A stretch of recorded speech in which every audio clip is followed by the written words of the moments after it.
Good morning, it's Terrie from TLC Dog Grooming in Hamilton, and I just wanted to pop on for a few minutes in between clients to talk about a really sensitive topic that is common, unfortunately, and it causes some challenges on both sides. So I want to just get it out and start talking about it because it happened this morning and it happened yesterday, and it's a common thing. And that is the scared dog and why it doesn't want to come in for grooming. And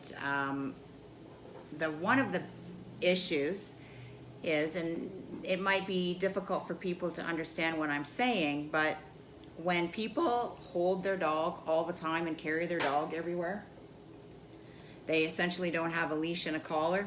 We call them carry-ins in the industry.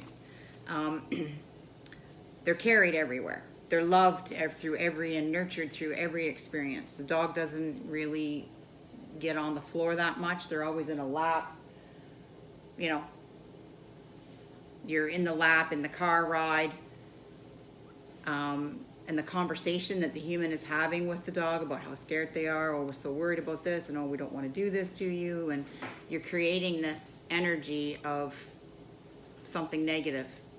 You're not aware, people aren't aware of it, but that's what's happening. So the dog is a sponge, just like a 2-year-old or just like a 6-month-old. They're a sponge to the emotion of the human. They feel it. So they start to shake. Oh, it's going to be a horrible experience. And then that is backed up even further by getting out of the car, holding the dog, and all the way up the driveway into the shop, rocking, right? It just gets worse and worse and worse. By the time they get through the door, the dog's a complete wreck. And the owner's been at this since yesterday, you know, about how tomorrow they're going to go to the grooming and they're so sorry, and running the story of how they're always so scared. So that's one piece of it. And the way to stop that is I encourage people to give their dogs more confidence. And how do you give them more confidence? By putting a leash and collar on them, going for a walk, letting them experience life out there in the big world on their own, on their 4 feet, rather than in your arms. You can't experience anything by being held all the time. Like, that's just training 101. And people unknowingly do this with their dogs because they're so concerned about the dog not being afraid. They pick it up thinking that they can change it. Well, it's not going to change. It's going to always be that, because that's how it's created. So there's that piece.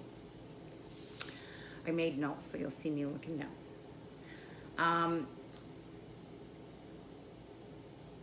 They also seem to forget about the condition of the dog, right?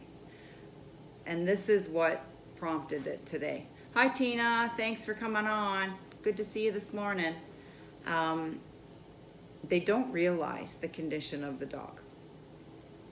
So when the dog's in tough shape, right? If hasn't been in for 3 or 4 months, I don't have a lot of clients that come in every 3 or 4 months, but the ones that I do,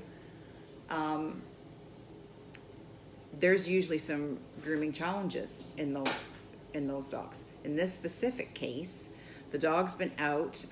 It's a 4-month since the last grooming. So the dog came in and it was completely green from the toes to the elbows, which is kind of cool because obviously it's out having a good time hanging out while they're doing gardening and cutting grass and whippersnipping. That's great. Here's the problem. They've gone 4 months, so the coat is extra long, which is fine if you're going to brush it and comb it. You're not going to get, hi Dale, good morning to you. I haven't seen you on a live stream yet, Dale. Cool. Thanks for hanging out. So you can tell that what happens is they're out cutting the grass and they're doing their family thing and having a good time, probably chasing squirrels, who knows what. Good times, right? Dog's totally covered in green grass and it looks messy. Mom puts the dog in the kitchen sink or in the laundry room sink and washes off the green grass, right? Friction on long hair. Hey, Dab. all the way from Arizona, one of my fellow horse ladies. Thanks for hanging out. That's cool. I have no idea what time it is in Arizona, but. So anyway, there's mom in the sink, right? Washing away, and the hair's wrapping around itself, getting more and more matted. Okay? Then she doesn't brush it and comb it. Okay? Then they go out and they do something, and the dog gets dirty, back into the sink or to the laundry tub they go. Same process. Tighter mats. So this is what you've got. Okay? This is, I saved this from the pre-clip, okay? So the legs, essentially, from the elbows all the way around the chest, in the armpits, down the sides of the rib cage, and around the back legs, down the hocks and into the toes, it's like this, okay? And that's from all the bathing. And I'm not discouraging people from bathing their dogs regularly, but I'm encouraging to pick up the brush and the comb and brush them out after, because this is what you get when you don't do that, okay?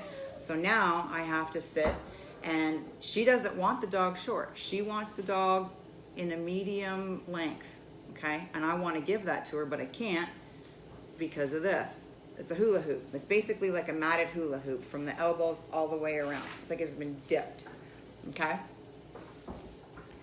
So I have to take that shorter. So now the haircut looks silly because it's got this much hair on the top and it's got this much hair on the bottom for me to get through that, okay? There's that piece. But here's the thing. This dog comes in like this every grooming, okay? There's probably a piece there that the dog doesn't like or doesn't let the owners brush and comb out the legs, so they don't do it, which takes me to another point that I've got in here. But anyhow, I'll get to that in a sec. So I have to switch to my shave blade to get the hair off of these legs, right?